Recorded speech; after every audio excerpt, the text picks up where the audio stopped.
brain imbalance that's going to lead you to addiction. It leads so many people to impulsive behavior. So many people become gambling addicts, drug addicts, alcoholics after their fighting career. Yeah. It's you could only take so much. And at a certain, like that one that he got from Joshua, say if you have like a punch card, you have like so many punches that you can get in your life, which I believe you do. I believe there's a certain number.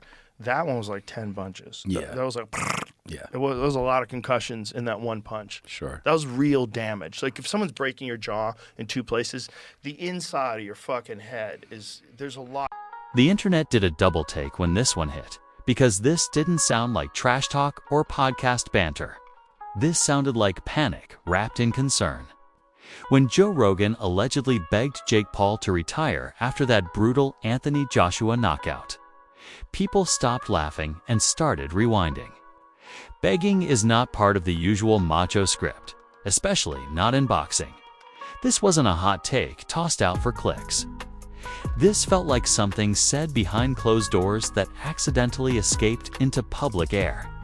The kind of warning that sounds less like commentary and more like an intervention. The tone wasn't hype, it was heavy. And when Joe Rogan gets serious about fighting, the fight world listens whether it wants to or not. Because let's be honest, Joshua didn't just win. He erased confidence, deleted narratives, and knocked fantasy matchups straight into the recycle bin. That loss hit Jake Paul's brand harder than a copyright strike. Suddenly, the YouTube 2boxing fairy tale looked less like Rocky and more like a cautionary documentary. And once Rogan's words started circulating, the internet went feral. Memes exploded, fighters chimed in, and fans started asking the unthinkable question out loud. Is this the moment the experiment finally ends? Because if Joe Rogan is saying walk away, this drama just leveled up into something nobody can ignore. The moment the knockout replay finished looping, the narrative snapped in half. This was not a close fight that sparked debates or scorecard arguments. This was a clean, undeniable erasure that left no room for spin. When Anthony Joshua landed the shots that ended it, the fantasy collapsed in real time. The crowd reacted first, but the internet reacted harder. For years, the storyline had been protected by spectacle. Hype was louder than opponents, and promotion blurred the line between entertainment and legitimacy. Wins came packaged with asterisk-sized caveats that fans were willing to ignore. But a heavyweight knockout has a way of removing filters. It turns noise into silence and confidence into questions. That silence didn't last long. Clips began circulating, slowed down, zoomed in, and dissected like forensic evidence. Commentators paused on moments where balance disappeared and defenses fell apart. The takeaway was uncomfortable and immediate. This was not a learning experience. It was a reckoning. The background matters here, because the buildup was half the story. The brand had been sold as evolution, discipline, and crossover dominance. Training montages replaced criticism, and selective matchmaking kept momentum alive. The narrative promised inevitability. This knockout delivered interruption as the footage spread. First reactions split into predictable camps. Loyalists reached for excuses, citing timing, preparation, and circumstance. Critics pointed to fundamentals and experience, arguing the gap finally showed itself. Neutral observers just stared at the screen, recalibrating expectations they didn't realize they had adopted. The experiment had reached a stress test. That's when the alleged plea entered the chat. Reports suggested Joe Rogan didn't posture or pontificate. He warned. The language wasn't about legacy or optics. It was about health, longevity, and knowing when the risk outweighs the reward. When someone who lives in fight analysis shifts from commentary to concern, people pay attention. Rogan's reputation amplifies moments like this. He has praised courage, mocked delusion, and called mismatches long before bell time. He understands damage in a way highlight reels don't capture. If the message was truly walk away, it reframed the loss as a fork in the road rather than a setback. That reframing hit like a second punch. The leak mattered as much as the message.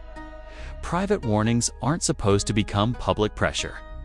The idea that this advice escaped into the open made it feel urgent and unfiltered. Fans began asking whether this was said out of fear or foresight. The difference between the two is the difference between panic and wisdom. At the center of it all stood Jake Paul, whose rise had depended on controlling the narrative as much as controlling the ring. Losses can be managed with messaging, but knockouts speak their own language. The brand built on disruption suddenly faced a question it couldn't dodge.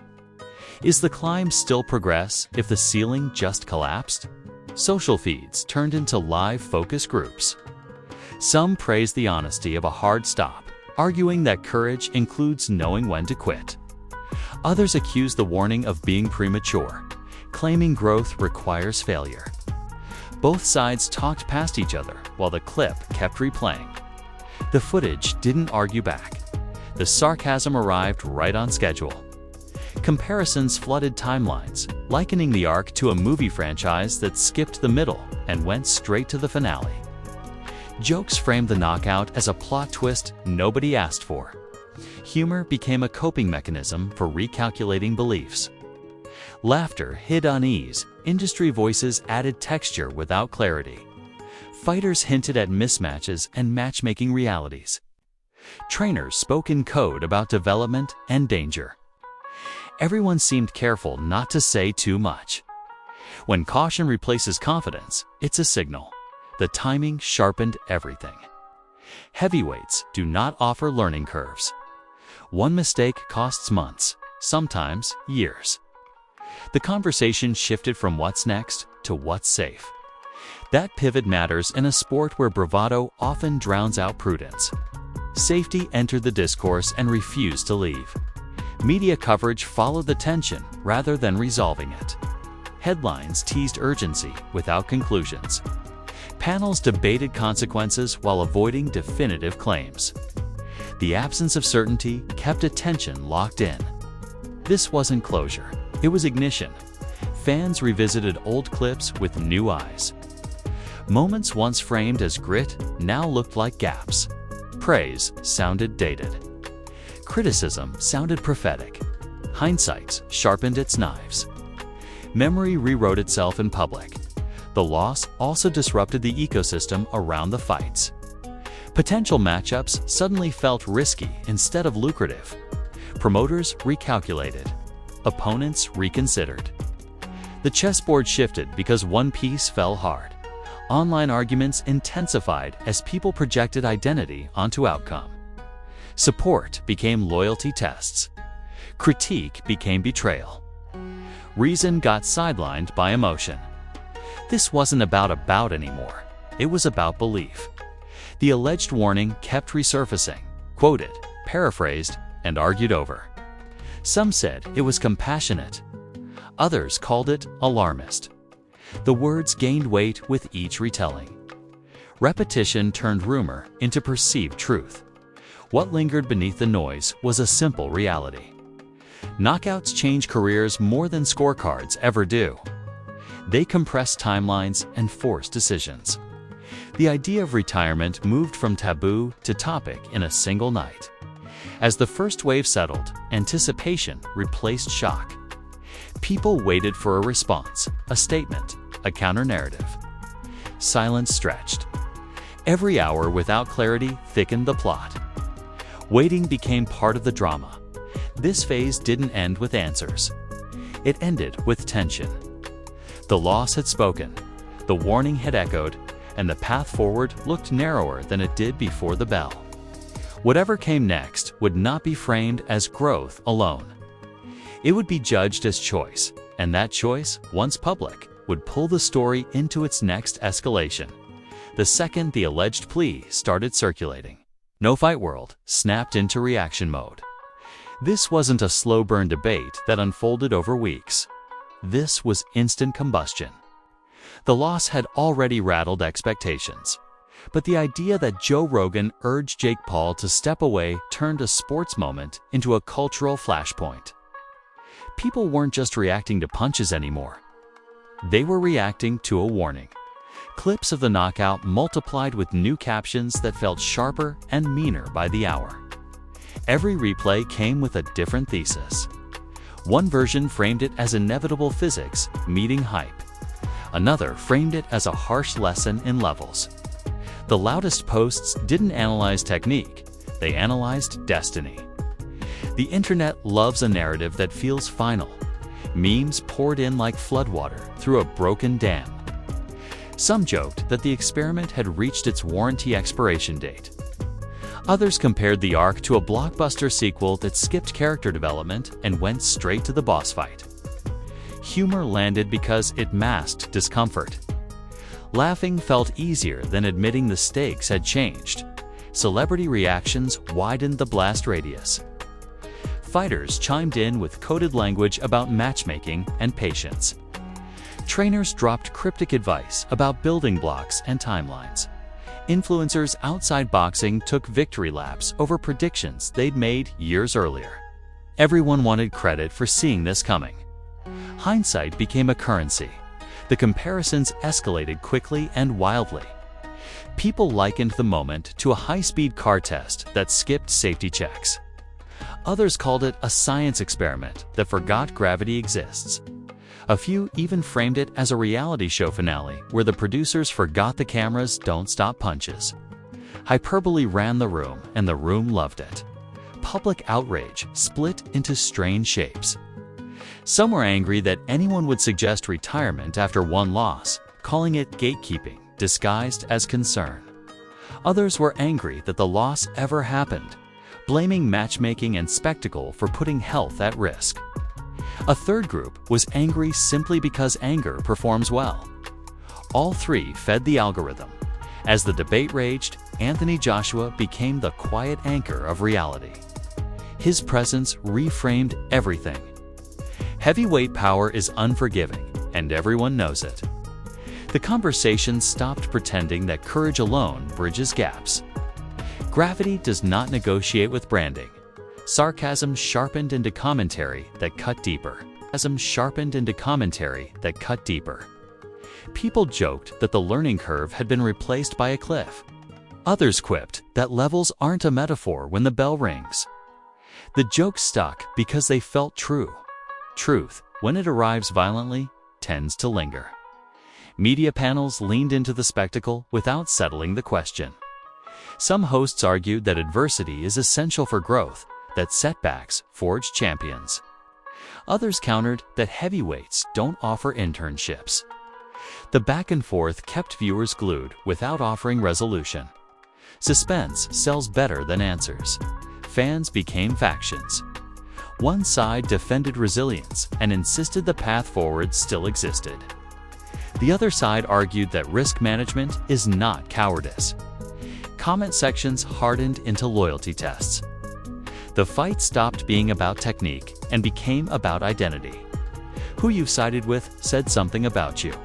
The alleged plea gained weight with repetition. Each retelling sounded more urgent than the last. Begged, replaced, advised, and retire, replaced, reconsider. Language drifted toward extremes because extremes keep attention. Precision lost the popularity contest. Industry insiders added quiet but telling signals. Promoters spoke more cautiously. Potential opponents sounded less eager. The calculus shifted from marketability to liability.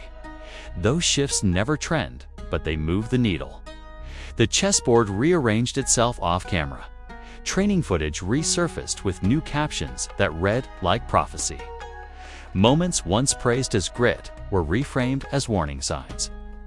Balance issues, defensive habits, and ring awareness became talking points. The same clips told different stories depending on the day. Context is elastic online.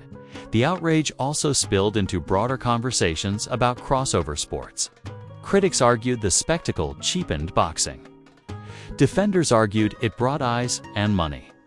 The knockout forced a reckoning neither side wanted. Exposure has costs, and those costs showed up on the canvas. Meanwhile, jokes kept evolving.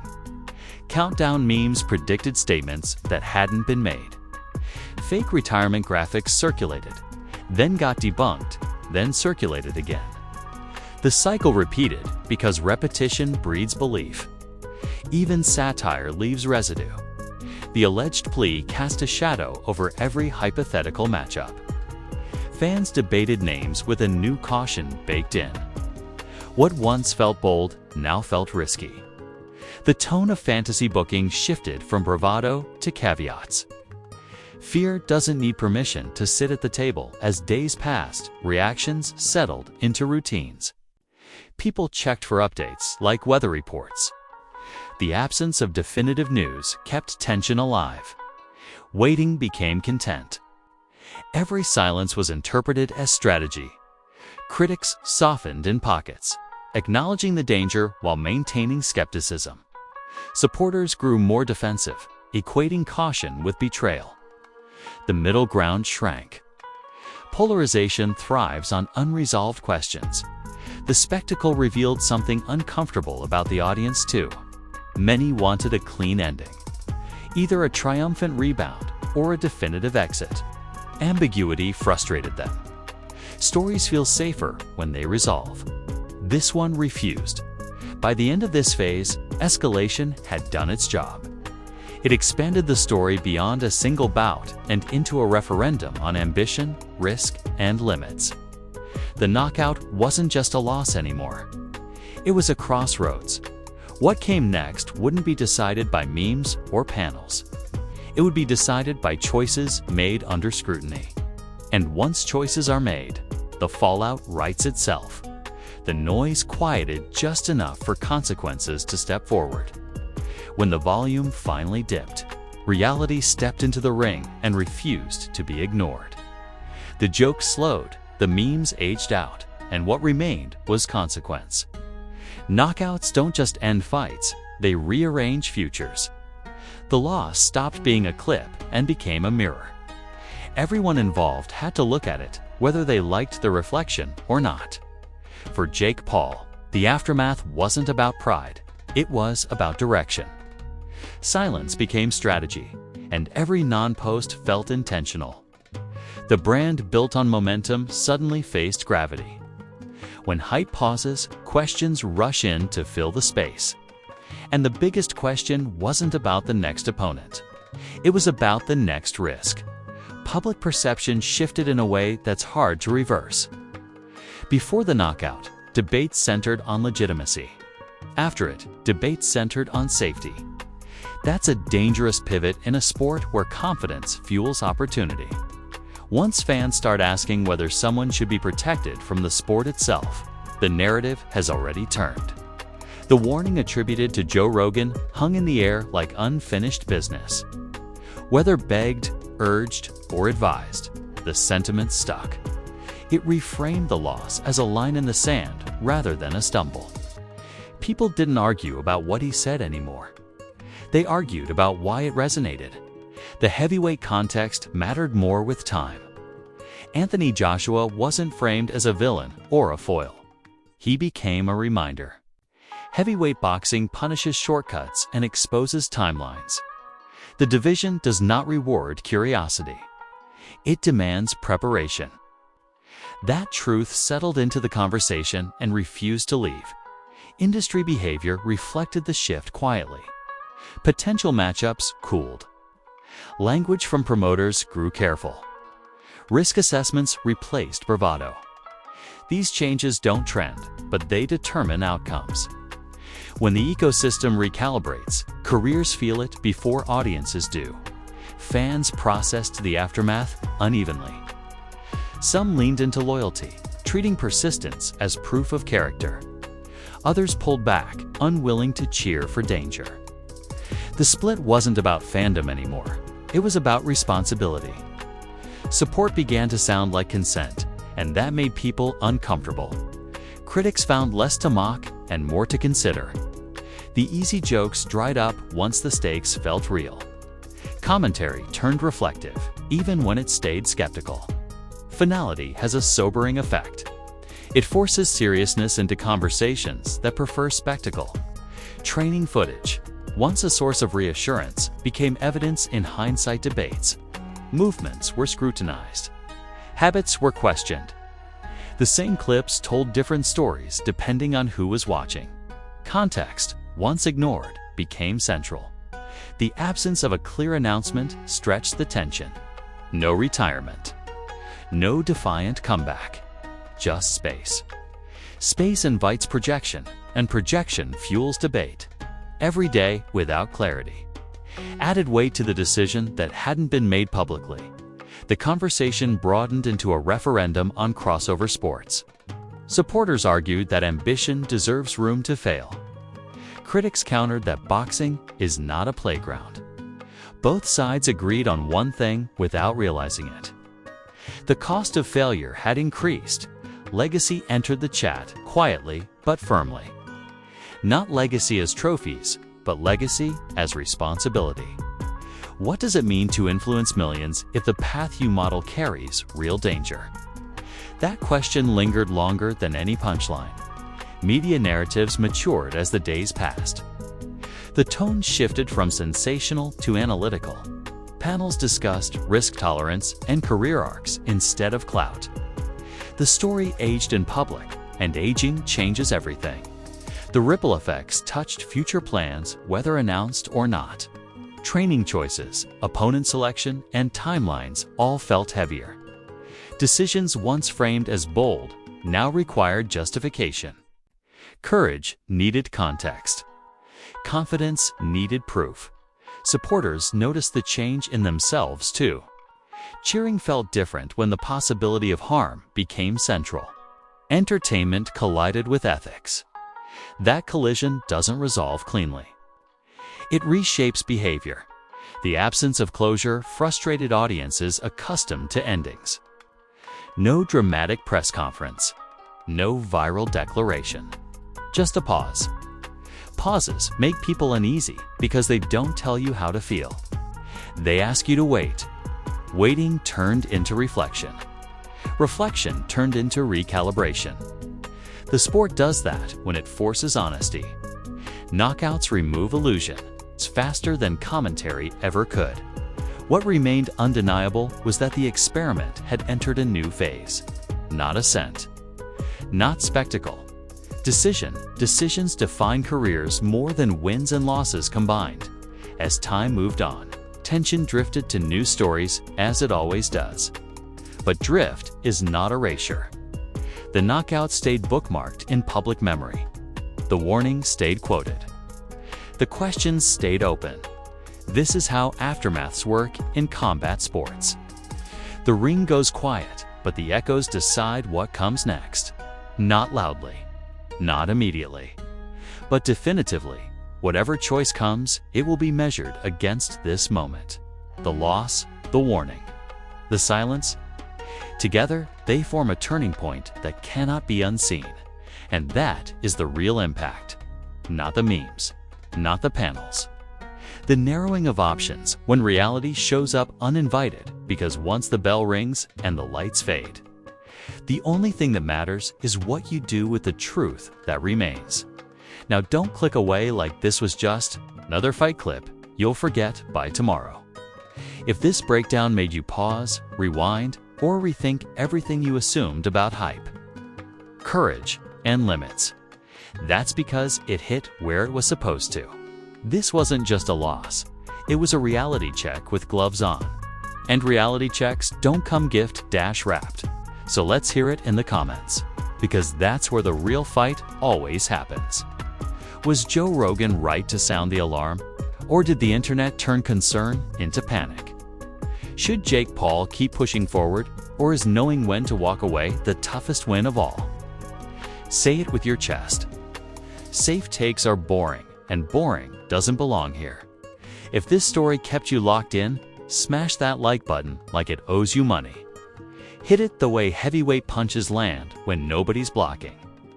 That one click tells the algorithm you want real breakdowns, uncomfortable truths, and fight stories that don't hide behind highlight reels.